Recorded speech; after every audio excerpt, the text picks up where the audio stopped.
Good afternoon, everyone. A few things at the top, and then we'll get right to your questions. Secretary Austin remains hospitalized at Walter Reed National Military Medical Center and is in good condition, according to his doctors. He continues to recover well and is focused on executing his duties as the Secretary of Defense. I don't have an update to provide at this time on when he'll be released from the hospital, but we'll, of course, keep you informed. Separately, the Department of Defense Inspector General has initiated a review to examine the roles, processes, procedures, responsibilities, and actions related to the Secretary of Defense's hospitalization in December 2023 and January 2024, and assess whether the DoD's policies and procedures are sufficient to ensure timely and appropriate notifications and the effective transition of authorities as may be warranted due to health-based or other unavailability of senior leadership. The department welcomes the DoD IG's review and will fully support. While the IG's review is ongoing, it will be inappropriate for us to comment on the specifics of that review, and so I would refer you to the Department of Defense's Inspector General's office for any further questions. Separately, as I highlighted on Tuesday, on January 8th, the Secretary's Chief of Staff directed the DoD's Director of Administration and Management to conduct a 30-day review of the department's notification process for assumption of functions and duties of the Secretary of Defense, in addition to directing several immediate steps to ensure appropriate situational awareness when a transfer of authority occurs. While there's understandably many outstanding questions, it's also important to allow both of these reviews to run their course so that we can ensure a full accounting of the facts and, importantly, to ensure that we can most effectively improve processes and procedures as necessary, as well as meet the standards of transparency expected by the American public, Congress, and the news media. In other news, earlier today, the department released its first ever National Defense Industrial Strategy. The NDIS offers comprehensive strategic vision for building a modern, innovative, and robust defense industrial ecosystem that supports our national defense strategy. The NDIS reinforces the need for collaboration across the interagency community, private industry, and with our allies and partners to meet the demands of our current and future strategic environment. As you all know, the need to expand the capacity and resiliency of our nation's defense industrial base has been a critical priority of the department, and the NDIS will guide our efforts as we strengthen this vital element of our nation's defense capabilities. The NDIS is now available on DoD's Defense Industrial Base website at www.businessdefense.gov, and we look forward to making future announcements as we implement the strategy across the department and with our industry partners. Also today, Deputy Secretary of Defense Kathleen Hicks welcomed the Bulgarian Minister of Defense Todor Tagarev to the Pentagon to discuss a range of regional and bilateral issues. The Deputy Secretary congratulated Bulgaria on the 20th anniversary of its joining NATO and thanked the Minister of Bulgaria's hosting of over 1,000 U.S. and allied forces, to include the multinational NATO battle group. She praised Bulgaria's steadfast commitment and many contributions to the alliance, which helped to ensure the security of NATO's eastern flank during this critical time. Both leaders joined in condemning Russia's unjustifiable war of aggression against Ukraine. Full readout of the meeting will be available on the DoD website. Moving to the Middle East region, Tuesday's reckless and illegal complex attack by the Houthis in the southern Red Sea once again demonstrated the importance and effectiveness of Operation Prosperity Guardian in safeguarding commercial vessels and mariners transiting this vital waterway. As U.S. Central Command highlighted in their press release, U.S. and U.K. forces were able to down 18 one-way attack UAVs, 2 anti-ship cruise missiles, and 1 anti-ship ballistic missile when these weapons were launched towards international shipping lanes where dozens of merchant vessels were operating. We're grateful to the more than 20 nations that have joined Operation Prosperity Guardian so far to help protect maritime traffic and provide security in the Red Sea, to include Singapore, which announced this week they'll join this international defensive coalition. We welcome their contribution and will continue to consult closely with our allies and partners who share the fundamental principle of freedom of navigation. And 2 final items before I conclude. On Monday, the department will recognize Dr. Martin Luther King Jr. Day. On this day, we commemorate and celebrate the legacy of Dr. King's lifetime commitment to equality, justice, and civil rights for all people. In keeping with his memory, we encourage everyone, military and civilian alike, to perform acts of service and reflect on our nation's principles that all people are created equal, regardless of color, gender, or creed. And finally, I'd like to take a quick moment to recognize the departure of one of our Pentagon Press Corps members, longstanding Press Corps members, Defense One's Marcus Weisgerber. This is Marcus's last week at Defense One after 10 years and after more than 18 years of covering the U.S. military. During his journalistic career, he's covered too many issues and stories to relay here, but needless to say, he's been in the thick of it from the very beginning, to include reporting from Afghanistan, the Middle East, Europe, and Asia, and interviewing the senior-most leaders of the Department of Defense. Simply put, Marcus is an outstanding journalist who has never shied away from the tough questions to ensure that the American public and others had the facts when it comes to national security. He's departing Defense One for a career outside of journalism, and so we here at OSD Public Affairs certainly wish him the best and continued success. And with that, I'm happy to take your questions. We'll go to Associated Press, Tara Cobb. Thank you, General Ryder. You gave us an update on Austin's condition. He's in good condition, but can you tell us the prostate cancer that was discovered, what stage it is, how serious is this? And then secondly, when Deputy Secretary Hicks took over some responsibilities while he was hospitalized, can you give us a sense of what those responsibilities were? Did she have nuclear command and control? Was it something more mundane? And now, what kind of role is she assuming? Because obviously she was doing the honor guard. What else is she taking on right now? Yeah, sure. In terms of the Secretary's health and the condition, I'm not going to have any more to provide beyond the statement that we issued earlier from his doctors. Certainly, we'll continue to keep you updated going forward. I did speak to his doctors today, and again, they assured me he's in good condition, good spirits, and recovering well. As it relates to the Deputy Secretary, again, for operation security reasons, I'm not going to go into the specifics other than to say certain operational authorities that require secure communications. In other words, at any time, should the Department of Defense be required to make important key strategic defense decisions, there is always someone on the other end of the phone who can make those decisions at the appropriate level. And so this is an important point, that during this situation, at no time was there a gap in command and control for the Department of Defense. At all times, national security was in good hands, and either the Secretary or the Deputy Defense Secretary were at the helm. Thanks. And then now, what sort of duties is she assuming? She's doing the duties of the Deputy Secretary of Defense. And again, the Secretary and the Deputy often share duties, both ceremonial, operational. As you know, the Deputy Secretary traveled out to Colorado to preside over the U.S. Spacecom change of command, and so we'll continue to keep forward as she conducts duties on behalf of the Secretary, but that in and of itself is not unusual for her to represent the department in a senior capacity in a variety of different events and engagements. Phil. The statement from Walter Reed said that the Secretary was, that his infection had totally cleared and that he was improving, but he's still in the hospital. Can you explain why he's still in the hospital if his infection is cleared and he's been improving? What is the medical reason for him to remain there? And secondly, was it his decision or the President's decision for him to resume full duties from the hospital as opposed to having Deputy Secretary Hicks do that?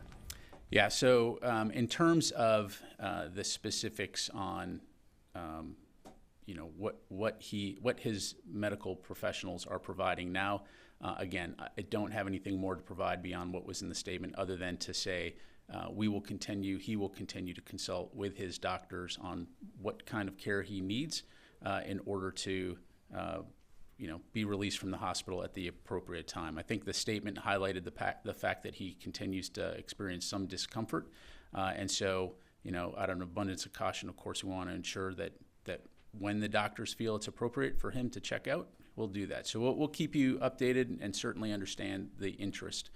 In terms of the resumption of full duties, again, that decision was made on Friday, as I understand it, in consultation with his doctors, and the fact that he was prepared to resume full duties from the Deputy Secretary, who, of course, had been delegated those duties on Tuesday.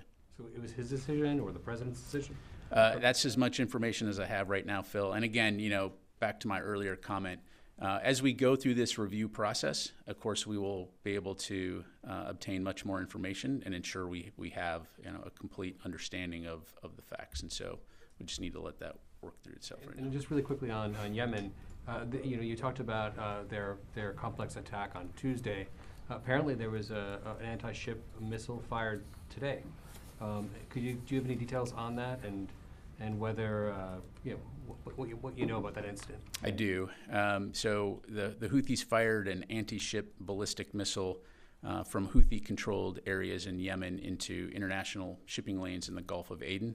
The reports indicate one commercial vessel reported visually observing the missile impact the water. However, there were no injuries or damage reported, and my understanding is that this happened today at approximately 2 a.m. I believe Sana time, but CENTCOM is putting out a release on this and a statement on that, so I'd refer you to that. Thanks. Will? So the Pentagon Inspector General put out a report on shortfalls and tracking of some of the aid to Ukraine. Just want to check, how significant of an issue does the Pentagon view these shortfalls as, and is there any indication of illicit diversions of the aid that has been provided so far? Yeah, so we very much appreciate the DoD-IG doing this report. We've appreciated working with them to ensure that we do have full accountability of the process. To answer your question, at this time, there remains no credible evidence of illicit diversion of U.S.-provided advanced conventional weapons from Ukraine. We do see some instances of Russia continuing to spread disinformation to the contrary, but the fact is, as we observe the Ukrainians employing these capabilities on the battlefield, we're seeing them use them effectively for all the obvious reasons, in that Russia continues to present a significant threat to Ukraine's sovereignty. So, yeah, I'll just leave it there. Tony? What are some of the broad actions you're going to take to, in light of this report? And my understanding is this is basically not inputting of serial numbers versus losing physical inventory. Is that your understanding? Yeah. So as I understand, and again, I'd refer you to the report, which provides a very comprehensive overview in terms of the steps taken, not only within Ukraine through the Defense Attaché Office, but across the interagency, to include within the Department of Defense. Things that have been implemented, Tony, include the use of handheld equipment scanners, leveraging partner nation reporting, collecting the inventories of items that are in transit to Ukraine. And it's important to point out as well that the Ukrainians have offered unprecedented access to information as it relates to the equipment that we're providing. So they are fully understanding and supportive of our need to ensure that we can account for the items that are accountable. And so we'll continue to work closely with them. Operation Prosperity Guardian, do you know how many ships, Allied ships, are now in the Red Sea? Tony, let me take that question, because I don't want to just make something up from the podium. I will say that that we do know that some nations have signed up to send ships that are en route. As of last week, when Vice Admiral Cooper briefed, at the time there were 5 vessels that were U.S. and UK, in addition to countries like France, which have ships that are in the Red Sea that are coordinating and cooperating with Operation Prosperity Guardian. But I think you've seen that the French have said that those ships are operating under their own C2 structure. I won't speak for the French. The point being is that there are a significant number of ships with the ability to counter some of these attacks, and there are more coming. We continue to see this coalition, this defensive coalition, grow. Let me get to the other side of the room here. Megan, and then we'll go to Laura. Can we get an update on the number of Houthi attacks in the Red Sea, as well as militia attacks in Iraq and Syria and the associated injuries? Yes. As I understand it, Megan, let me just make sure I get you. This is so today's missile attack. This was the 27th Houthi attack on international shipping since November 19th. And Iraq and Syria? Iraq and Syria, total number of attacks as of today, 130. 53 attacks in Iraq, 77 in Syria. Do you have injuries? No new injuries to report beyond what we've provided earlier. And the 27 includes the 2 a.m. attack? Correct, the one as of today. Let me go to Laura and then Oren. Thank you. Just to go back to the Secretary and the delegation of authority, if you could clarify, because I understand there's a difference between delegation of certain authorities and a transfer of authority, and I'm just wondering if you can help us understand if it was a full This transfer. is a transfer of certain operational authorities, and it's a good point, right? Like, let's just stop for a second and put this into context. The Secretary of Defense has many authorities that cover an extremely wide variety of roles and responsibilities. But what's most important are those certain operational authorities that may be required in the middle of the night when there's a situation that requires senior level decision making, right? And again, for operation security reasons, I'm not going to go into details from the podium. And so the point being that when it comes to the most important decisions that need to be made on behalf of the Department of Defense in defense of our nation, those authorities, the transfer of authorities to the Deputy Secretary are provided. Those authorities are provided. She has access to full communications needed in order to make those decisions. So again, just to underscore, at no time during this situation was there any gap in the command and control of the Department of Defense, and at no time was national security at risk. So he retained some of his authorities. And again, I'm just going to make something up, but for example, his authority to sign out decorations for a particular award, that's not necessarily something that you necessarily need to transfer to the Deputy Secretary of Defense on short notice. But what we do need is certain operational authorities that require secure communications, if that makes sense. So again, we can be too specific here in terms of, every single authority, but the authorities that are needed to effectively execute the duties of the Secretary of Defense or make decisions on his behalf for certain operational authorities. And again, I'm sorry, go ahead. On December 22nd, when he was under general anesthesia, did he transfer all of his authority to Catholics? As I highlighted and again, this transcript's available on the DoD website on the off-camera press gaggle on Monday. I walked through the timeline and the transfer of certain operational authorities that required secure communication were transferred to the Deputy Secretary on 22 December while the Secretary, and this was also highlighted in the statement that we put out from the doctors. So, Orrin. Two questions, both again on Defense Secretary Austin. First, can you commit that when he's released from the hospital, he will come answer questions here in front of us about the situation? It's great to have you here, but I think he needs to come here as well. Are you able to say that? I appreciate that. So, Orrin, what I will commit to do is certainly passing that request along. The Secretary has, publicly acknowledged that when it comes to transparency, he's taken full responsibility and he's committed to doing better. So, I will, of course, relay that. Your colleagues at the Pentagon Press Association have also relayed that request, and I will ensure that request goes to the Secretary. And then second question, if and when the Secretary were to be hospitalized again, can you commit that the public and the press would know within 24 hours? I will speak for myself, and if I have that information, I will endeavor to ensure that we are releasing that information as quickly and as accurately as possible. Thank you. Yes, sir. General, when you say that the Secretary wants to do better on transparency, does it specifically mean if he's hospitalized or out of commission, or his general approach to the job? And I'm not a regular here, but from some of the complaints from my colleagues, it seems like they wish he were at the podium a little more often. Yeah, so kind of taking a step back here, big picture, to answer your question.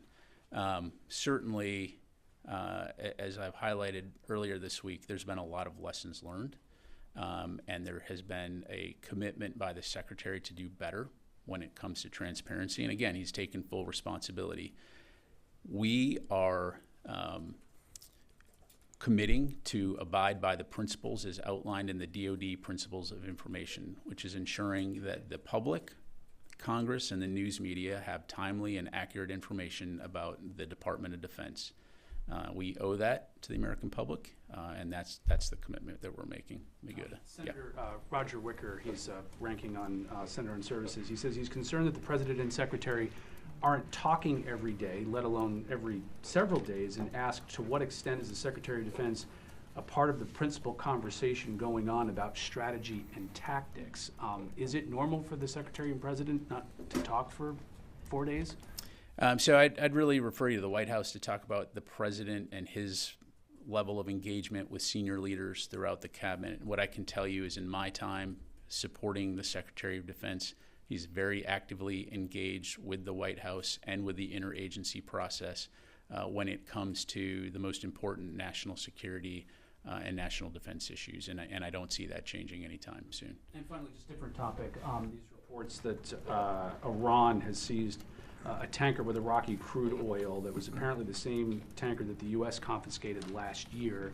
Do you have any details to share on that and whether or not the U.S. is going to get involved in trying to persuade Iran to give it back or get it back? Sure. I know our colleagues at NavCent will likely be putting out some more details on this shortly, but what I can tell you is that today the Islamic Republic of Iran Navy unlawfully seized the Marshall Islands flagged oil tanker St. Nicholas while the vessel was transiting the international waterways of the Gulf of Oman.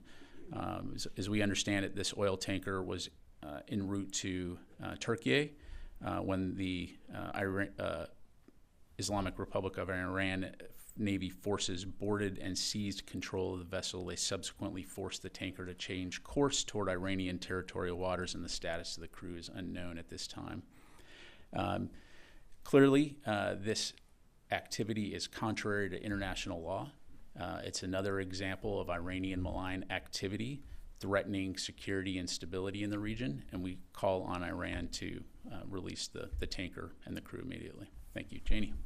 Thank you, General. Two questions on Hamas, North Korea, and Russia.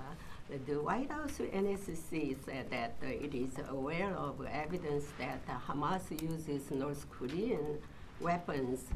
Is the Pentagon aware of Hamas's use of North Korean weapons, even if it is not formally military cooperation between Hamas and North Korea?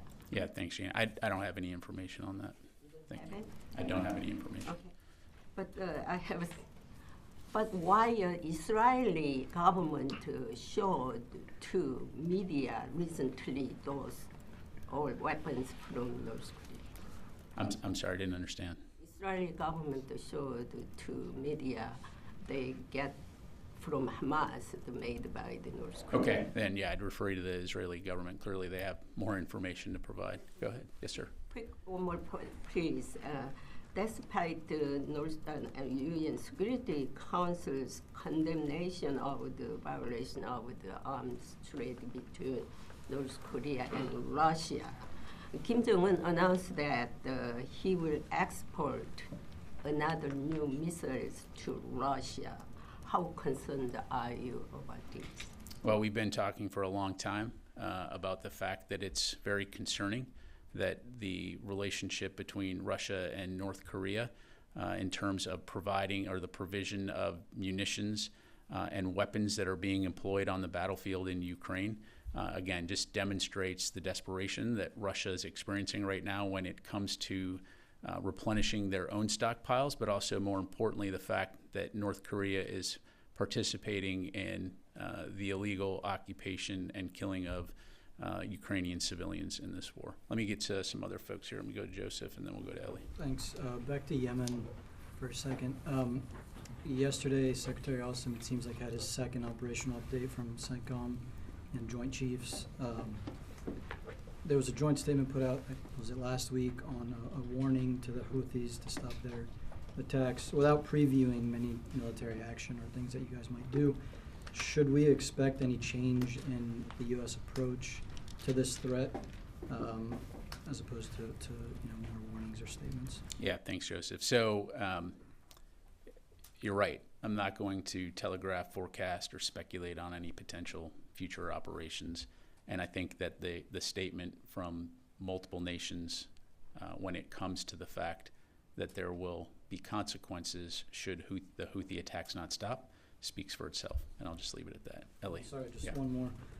Can you give us any updates, or have you gotten any, has the Pentagon received any type of notification from the Iraqis in terms of U.S. troop presence there following I'm sure you've seen those statements. Yeah, so no changes from what I briefed you on Tuesday. As I mentioned, we do continue to remain in close consultation with the government of Iraq when it comes to U.S. force presence. But I will emphasize what I emphasized on Tuesday. We are there at the invitation of the government of Iraq, and those forces continue to stay focused on the Defeat ISIS mission. So certainly as we have updates to provide, we'll make sure we pass those along. Ellie? How long was the secretary in the ICU last week? Again, I don't have any additional details to provide right now beyond what we've put out, Ellie. As we conduct our review and as we have more information to put out, we'll certainly pass that on. And then with the transfer of authority on December 22nd, when that authority is transferred, is the White House notified but not given a reason? So again, we will look at all of this through our review, but as I understand it, process-wise, it was not uncommon for transfer authorities to occur without an explanation, right? And that was done typically via email. In terms of your question on, did that include an email notification to the White House? I don't have an answer to that question. Again, this is something that the review will look at. As of 8 January, when the Secretary's Chief of Staff issued the memo, which again is available on our website, you'll see we took several specific immediate actions to address some things that could immediately look at ensuring more situational awareness, to include a rationale in terms of why a transfer of authority has occurred. So going forward, anytime there is a transfer of authority from the Secretary to the Deputy, that will include a rationale to include whether or not it's hospitalization. So on December 22nd, the White House knew about the transfer of authority but did not know the reason. I don't have an answer to that question, and again, we'll look at all of that as part of our review. Tom, and then go back. Good afternoon. Follow up briefly on Tony's question about the ships in part of the operation. India had announced publicly that they would provide warships to escort Indian vessels. I'm taking that to see they're like France. In other words, they're not part of the operation itself. Is that how the Pentagon sees that? So what I would tell you, Tom, I'm just looking at the list of nations here. So we have more than 20 countries that have agreed to be a part of Prosperity Guardian. And I'm not going to do math in public here, but about 14 of those countries have publicly acknowledged that they are part of this. And again, we'll defer to individual nations to their level of comfort, how much they want to say about their participation. I would, of course, refer you to India to talk about their participation, but it's also not unusual to see countries make their own sovereign decisions on how best to protect their interests in the region. What we will continue to do is consult closely with our allies and partners throughout the world on this important international problem. Well, no, completely different topic. And Southcom used one of your favorite words. They referred me to you, and on this question. Can I refer you back to them? Can we you refer back to them. Podium tennis? Beyond those Marines at the U.S. Embassy in Ecuador, what is the general U.S. military footprint in Ecuador, please? I will have to take that question, Tom. I don't know. Fadi? Thank you, General. So today the International Court of Justice heard South Africa's genocide case against Israel over Gaza's war, and there were many details of incidents that amount to genocide or acts of genocide according to the case, in which U.S. provided weapons were used. Is the Pentagon concerned about any implications or potential implications from this case? Yeah, thanks, Fadi. So I don't have any comment to provide in terms of South Africa and its particular actions as it relates to the International Criminal Court. We've been very clear from the beginning of this conflict that we do care about innocent civilian lives, both Israeli and Palestinian, and that we will continue to consult with our Israeli partners and urge them to take all necessary measures to protect civilians, also taking into account humanitarian assistance. And again, I know I've said this many times, but any loss of civilian life is tragic, and of course, it's not something that we want.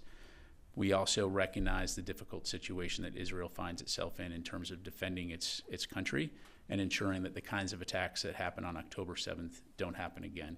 So we are going to continue to work very closely with State Department and the interagency and our partners in Israel to ensure that, number one, they have the ability to defend themselves, but number two, that we continue to do everything that we can to urge them and expect them to safeguard civilians and also ensure that humanitarian assistance can get into Gaza.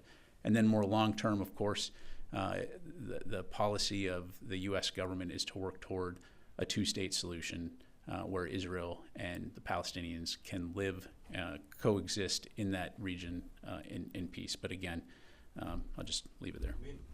We've heard these comments before, but there's a big question about the effectiveness of whatever you're doing with your Israeli allies. Today, the spokesperson for the United Nations Secretary General said Israel impeded the delivery of 18 shipments out of 21 to North Gaza since the beginning of the year, and it's basically crippling organizations, humanitarian organizations, to do their work in that area. The death toll continues to grow. Hospitals are being targeted. UN workers, journalists, more than 110 have been killed. Schools, civilian infrastructure. So what is it really that you're referring to in terms of Israel's right to defend itself?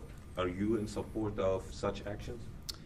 Again, Fadi, no one's questioning the fact that it's a tragic situation across the board for multiple reasons. Again, Israel's a sovereign country that's going to make sovereign decisions about how best to defend themselves. What we've committed to is Israel's inherent right to self-defense, but we've also made it very clear that we expect them to conduct any operations in accordance with the law of armed conflict and also take into account the importance of ensuring that humanitarian aid and assistance can get into Gaza. I recognize that this is an incredibly complex situation and there are no simple solutions, but we will continue to stay in close contact with Israel. We've had a very long partnership for a very long time. And so, again, we will continue to have those conversations. Let me, one last one and then. Yes, thank you. So I just want to follow up on Iraq. Has any DoD official addressed or talked about or discussed the issue of U.S. presence in Iraq with any Iraqi official in, I don't know, in the last couple of days or since you briefed us on Tuesday in any framework? Fadi, what I would tell you, I don't have any specifics to provide right now other than to say, again, we remain in close consultation. As you know, CJTF OIR is in regular contact with their counterparts in the Iraqi government, as well as the fact that we have a U.S. embassy that has a defense attaché office working through the embassy. So I don't have any specifics to provide other than, again, we view Iraq as a valued and important partner, and we're going to continue to communicate with them closely on a variety of topics to include the presence, safety, and security of our forces there. Okay, yes, sir. Thank you, General. And then I got to go to the phone or else I'm going to get in trouble. Okay. Sorry. Launching drones by militia groups in Kurdistan, northern part of Iraq, where it hosts U.S. and National Alliance forces base, has become a routine. These threats are not only threatening, the U.S. forces, but threatening the people.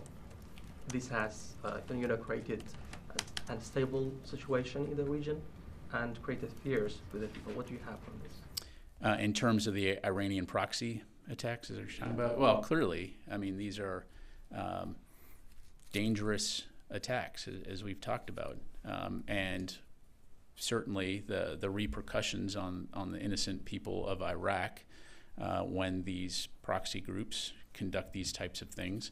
Again, it just demonstrates the irresponsible behavior. When it comes to U.S. forces in the region, again, we're there for one reason and one reason only, which is the enduring defeat of ISIS. And so we will continue to call on these Iranian proxies to cease these attacks.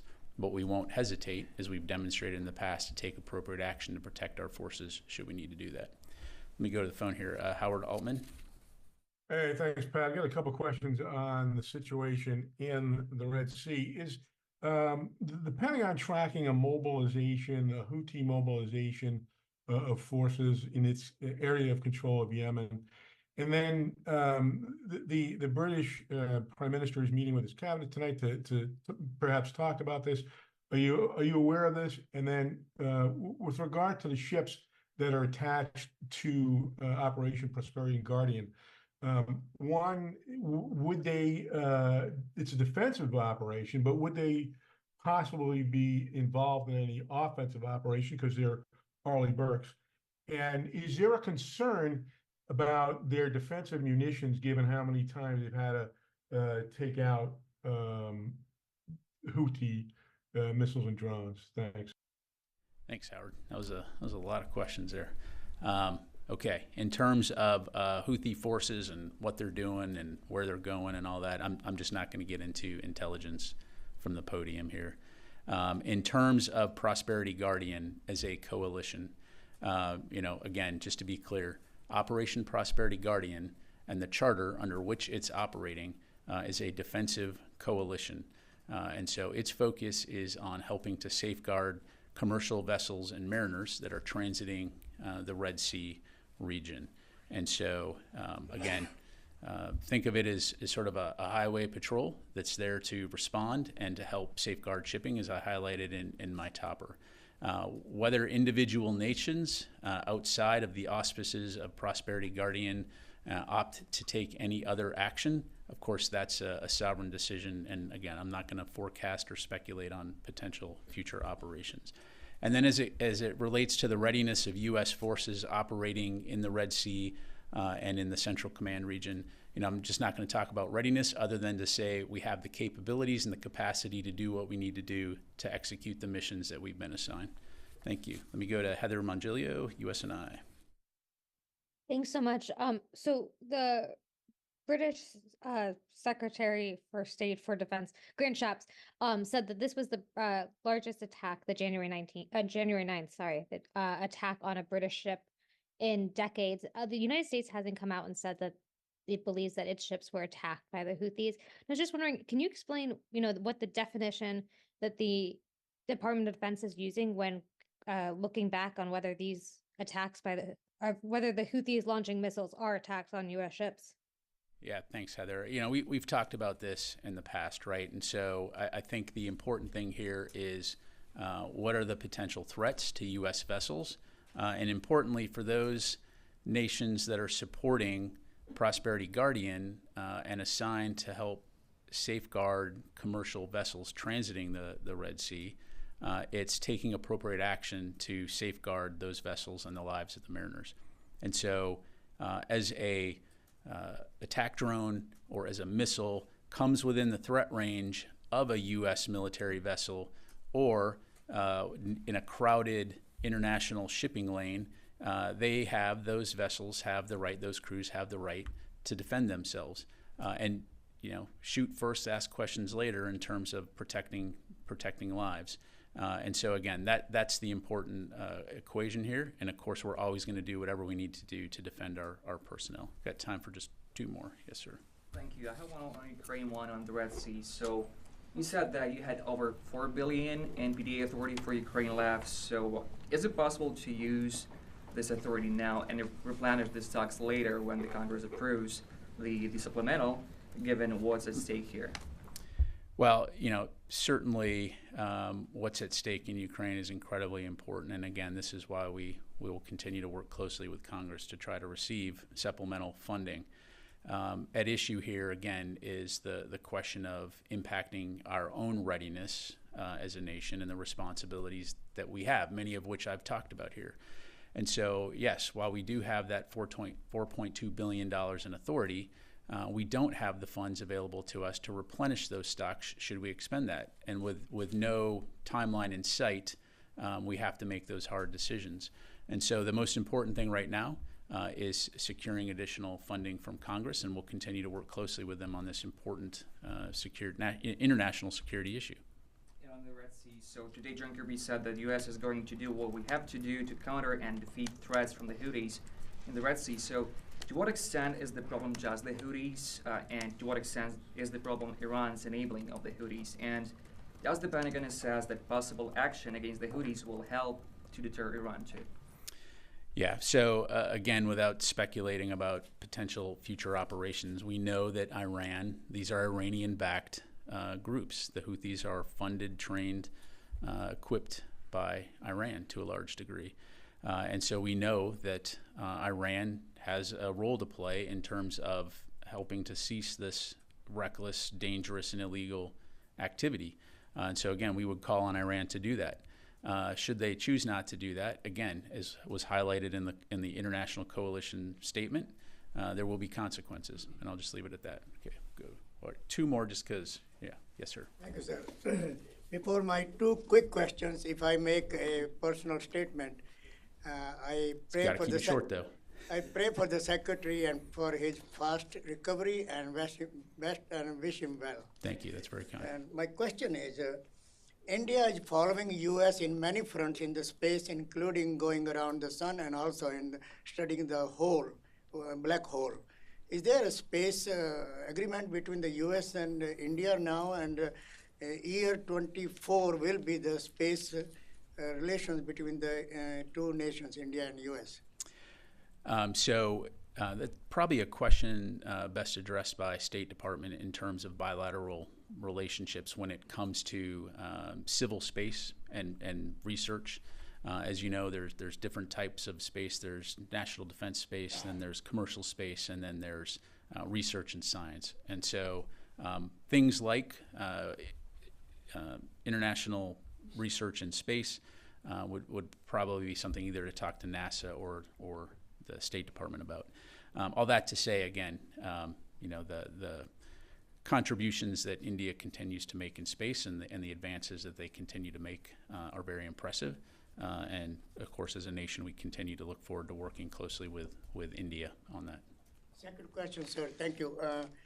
Bangladesh Prime Minister Sheikh Hasina, she just won the 5th term as Prime Minister of Bangladesh. Is there relations between U.S. and Bangladesh, military-to-military relations between the two countries? I will have to come back to you on that. I don't want to make something up here from the podium. Thank you. Last question. Yes, sir. Thank you, General. Recently, we see there's like increasing in the strikes between Hezbollah and Israel in the South Lebanon. So, how concerned are you about these strikes could lead to a wider war, especially in that area? And do you have any like measures or steps, maybe by contacting your Israeli counterparts, to prevent, this conflict from getting expansion, especially in that area? Yeah, so from the very beginning, when we deployed additional capabilities into the region to contribute to regional deterrence efforts, we've been concerned about the potential for this conflict to expand. As we've highlighted before, right now, we don't see the conflict between Israel and Hamas having expanded beyond Gaza, but we also understand that the tensions in the region. So this is a topic of discussion with our Israeli counterparts. But again, what we don't want to see is a situation where that this spirals into a broader regional conflict. And certainly, I'll just leave it at that. Okay, thanks very much, everybody. Appreciate your time.